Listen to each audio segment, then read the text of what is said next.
මේ ඉන්නේ හම්බන්තොට ඌරණිය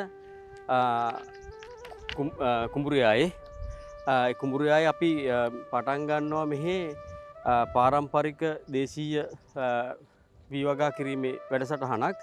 ඒකෙදී අපි මේ කන්නේදී අපි කරන්නේ ඇත්තටම මේ කිවුලට ඔරොත්තු දෙන පොක්කාලි කියන වී වර්ගය තමයි මේ අපි මේ තවන් දාන්න යන්නේ. මේකේ විශේෂත්වය තමයි මේ කිවුලට ඔරොත්තු දෙන එක. ඒක අපි කරන්න විශේෂිත ක්‍රමයක් පාවිච්චි කරනවා. මේ පැරෂුට් තැටි වල දාලා තමයි අපි කුඹුරේ වගා කරන්න යන්නේ. මේ පැරෂුට් තැටියක සාමාන්‍යයෙන් තියෙනවා පැල හදන්න පුළුවන් ප්‍රමාණ හිල් තැටියේ 200ක් විතර. ඒ 200 අපි තවන් දාන එක කරන්න තමයි මේ අවස්ථාවේදී හදන්නේ. මේ ව්‍යාපෘතිය ඇත්තටම මේට හඳුන්වලා දෙන්නේ ලංකා කාබනික කෘෂිකර්ම ව්‍යාපාරය.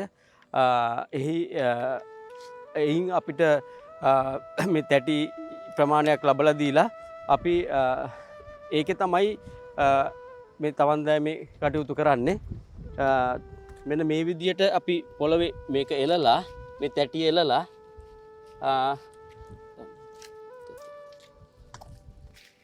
මේ විදිහට තැටි දෙකේ පියලි තමයි අපි සාමාන්‍යයෙන් නඩත්තු කිරීමේ පහසුව සඳහා මේකේ එලන්නේ. එලලා මේ තියෙන පස් වලින්ම රොම්මඩේ අරගෙන අපි ටිකක් මේකට දාගන්න. දාලා හොඳට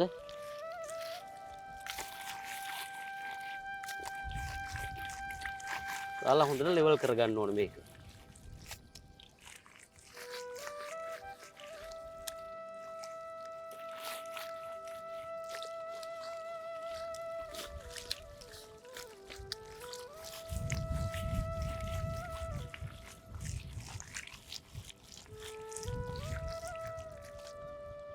මේ තියෙන තනකොළ රොඩු ටික එහෙම අපි හොඳට මේ අයින් කරගන්න ඕන.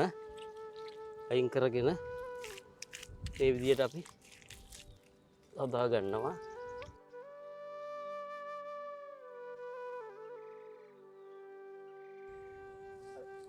මේක පාරම්පරික වී එකක්. අපි කිව්ව ඉස්සෙල්ලා මේක පොක්කාලි. මේ වී වර්ගය අර වෙනත් වී වර්ග වගේ නෙමෙයි. මේක පැය සාමාන්‍යයෙන් 36ක්. පැය 24කට වඩා පැය 36ක්වත් අඩුම තරමේ පෙඟෙන්නට ඇරලා තමයි අපි මේක පැලවෙන්න තියන්නේ. පෙඟෙන්නට ඇරලා දියෙන් ගොඩ අරගෙන දවස් දෙකක් අපි බර තියලා ඊට පස්සේ තමයි මේක මේ විදියට පැලවෙච්ච මට්ටමට ගන්නෙ. මොකද මේක පැය 24කට වැඩි තියන්න ඕනේ කියන්නේ මේක ස්වභාවයෙන්ම මේකේ තියෙන වී පට්ටේ හයියයි.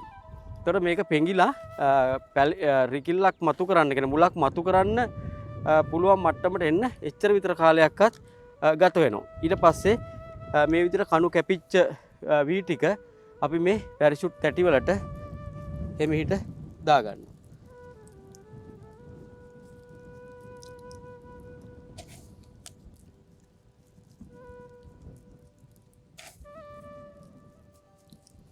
මේකේ නිතරම සැලකිලිමත් වෙන්න ඕන කාරණාව තමයි මේකේ තියෙන්නේ පැල 200ක් හදා ගන්න පුළුවන් ප්‍රමාණය කියලා හිතාගෙන තමයි අපි මේකේ දාන්න ඕන. අනවශ්‍ය වී ප්‍රමාණයක් මේකට අපි දාලා වැඩක් නැහැ. හේතුව වී ඇටයක් දෙකක් මේ සිදුරකට ගියන් පස්සේ හොඳටම ඇති. පේනවනේ තැටියේ සිදුරු 200කට ඇති වෙන ප්‍රමාණය වී ප්‍රමාණයක් අපි ඇහි මට්ටම අනුව පළපුරුද්ද අනුව මේකට යොදා ගන්න පුළුවන්. ඊට පස්සේ අපි මේක හොඳට අතින් නැවත වතාවක් අත ගන්නවා. අත ගෑවට පස්සේ මේක අර වී ටික අර තැටියේ තිබිච්ච සිදුරු වලට ගමන් කරනවා. මේකෙන් කුරුල්ලොන්ට හැඳින්න තියෙන අවස්ථාව එහෙම අඩු වෙලා අපිට දවස් 8යි 10යි අතර යනකොට හොඳ පැලයක් ගන්න පුළුවන්කමක් ලැබෙනවා. සාමාන්‍යයෙන් මේක දවස් 8යි 10යි අතරේ මේ තවාණෙන් පැලවුණාට පස්සේ අරගෙන පොළොවට යොදා ගන්න පුළුවන් නම් තමයි වඩා හොඳ. ඒකට හේතුවක් තියෙනවා. දවස් 10ට වැඩිය ගත වුණාට පස්සේ මේකේ මූල පද්ධතිය අර ට්‍රේ තැටියේ තිබිච්ච සිදුරු වලින් පොළොවට යන්න පටන් ගන්නවා. පොළොවට ගියාට පස්සේ ඒකේ මුල් ටිකක් කැඩිලා තමයි නැවත වතාවක් අපිට ශේෂ්ත්‍රයට දාන්න වෙන්නේ.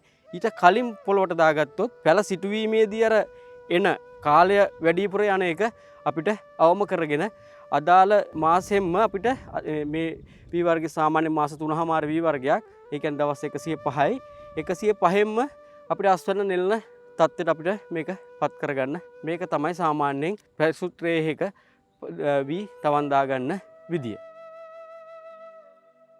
මේ දැන් අපි කරන්නේ අපේ මේ පැල ටික පැරිෂුට් කිරීම සඳහා අපේ මේ ලියද්ද සකස ගන්න එක මේ විදියට අපි ඇලමග දාගෙන යනවා. ඒකට හේතුව තමයි අපිට මේ ඇලමගේ ගිහිල්ලා පෝර හින්න සහ අපේ මේ ගහට ගොයම් පැල ටිකට සාත්තු කරන්න පුළුවන් විදියේ දෙපැත්තේ පරතරයක් තියාගෙන තමයි අපි මේ ඇලමග දාන්නේ.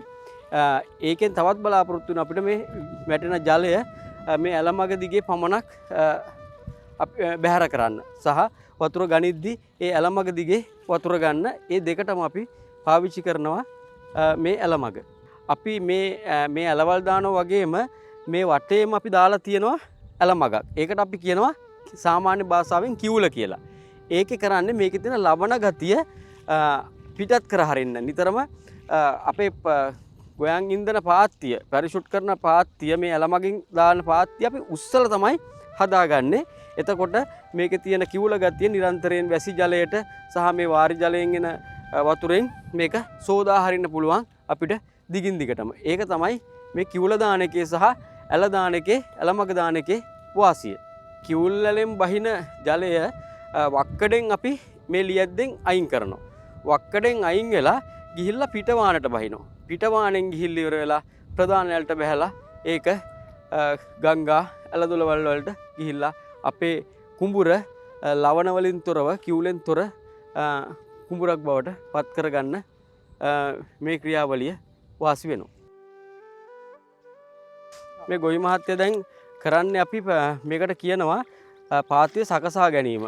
මේක අපිට පළපුරුද්දත් එක්ක තමන්ගේ කකුලෙන් හුරු කකුලෙන් අපිට මේක කරන්න පුළුවන්. දකුණත් කෙනෙක් නම් දකුණු කකුල වම් කෙනෙක් නම් වම් කකුල එහෙම භාවිතා කරලා අපිට මේ පාත්‍ය ලෙවල් එකට සකසා ගන්න පුළුවන්.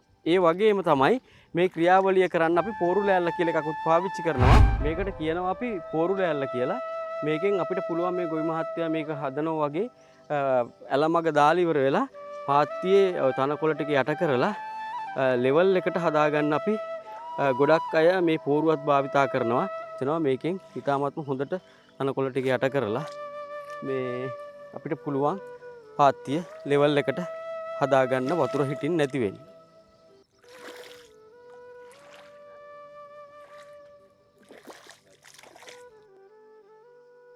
ගොඩක් වෙලාවට පෝරු ලෑල්ල පාවිච්චි කරනවට වඩා මේ කකුලෙන් මේ විදියට පොළොව සකසා ගන්න එකේ ලොකු වාසියක් තියෙනවා. ඒකට හේතුව තමයි පෝරු ලෑල්ලෙන් ඇද්දම හොඳටම ෆිනිෂින් වෙලා තමයි පොළොව තියෙන්නේ. කකුලෙන් මේ කරාට පස්සේ මේකේ අර අපේ කකුලේ තියෙන කකුල ලෑල්ල වගේ නොවන නිසා කකුලේන මේ බොකුටු ගතියත් එක්ක මේකේ පාරවල් හිටිනවා. මේ පාරවල් හිටින එක හරහා අපේ වී ඇටය හොඳට පොළවට අල්ලන්න සහ එහෙම නැත්නම් අපි මේ කරන පැරිෂුට් පැලය ඉතාමත්ම හොඳින් මේ පොළවට සම්බන්ධ වෙන්න අවස්ථාවයකින් උදා වෙනවා. ඒක තමයි මේ ගොවි මහත්තයා මේ පාත්‍ය සකසා ගැනීමේදී මේ විදියට කරන්නේ.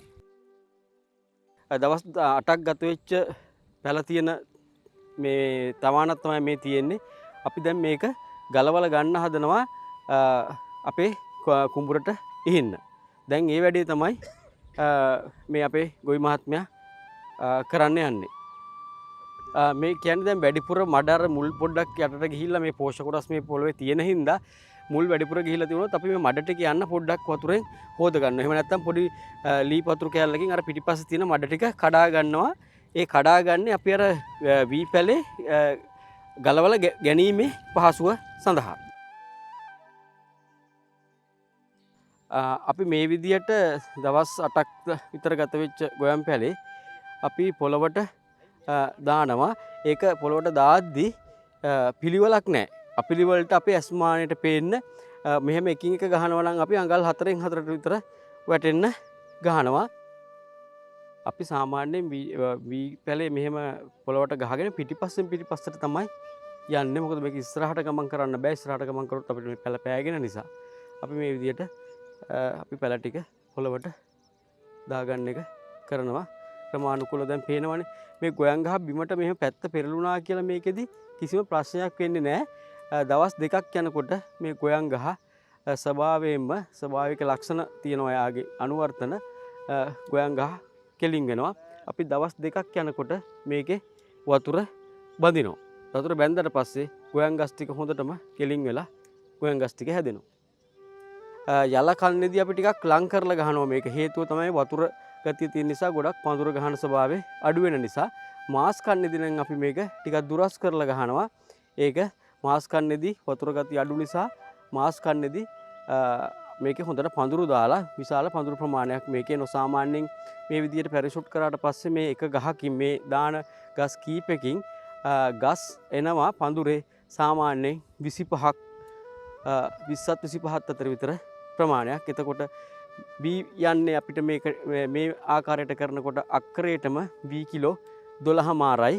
එතකොට නැත්තම් සාමාන්‍යයෙන් වපුරද්දි නම් අක්කරයකට යනවා බී කිලෝ 41ක් බී බුසල් දෙකක් යනවා. මේ වැඩේ ඊටාත්ම සාර්ථක ක්‍රමයක්.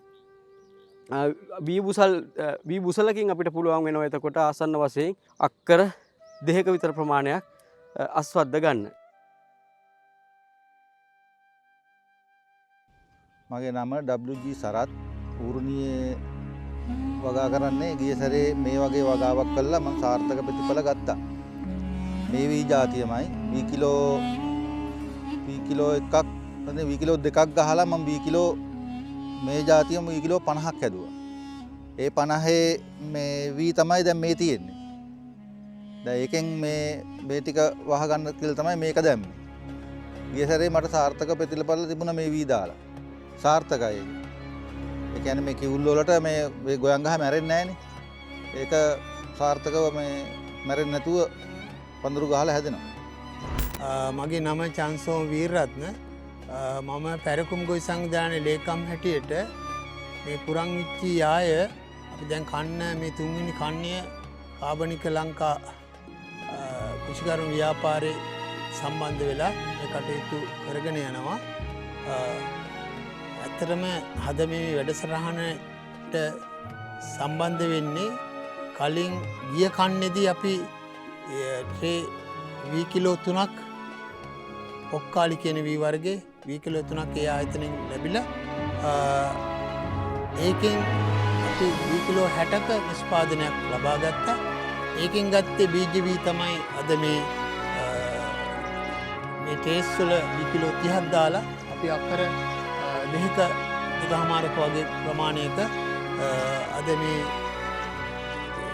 ජබොක් ගහන වැඩසටහන කරන්නට සූදානම් කරන්නේ. මම හිතන්නේ මේ වී වර්ගයේ අපේ ලවණ සහිත පොළවට ගොඩාක් ඔරොත්තු දෙන වී වර්ගයක්. මේ හොඳ අස්වැන්නකුත් ගන්න පුළුවන්. ඒ නිසා අපි මේ කටයුත්ත සඳහා මේ වී වර්ගය යොදාගෙන ඌරණියේ අක්කර දෙකමාරක වගේ ප්‍රමාණයක අද මේ පැරචුට් ජබොක් ගහන වැඩසටහන කරගෙන යන්න තමයි සූදානම් කරගන්නේ. ඒ සඳහා මේ සාර්ථක වෙන්න කියලා මගේ ප්‍රාර්ථනාව කරනවා.